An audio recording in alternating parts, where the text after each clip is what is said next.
దేవుని తోడు మనతో ఉంటే చాలు. మరి ఎవరి తోడు మనతో ఉంది?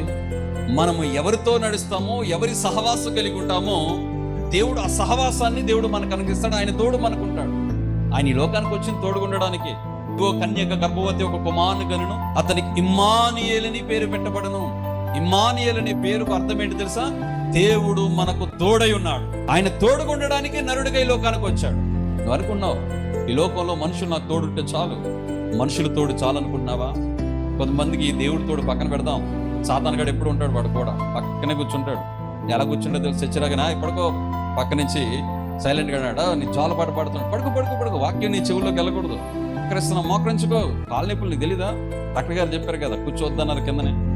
ఆ తోడు నీ జీవితానికి ఉంటే నువ్వు వృద్ధి చెందుతావు. కాబట్టి దేవుని తోడు చాలా ప్రాముఖ్యమైనది.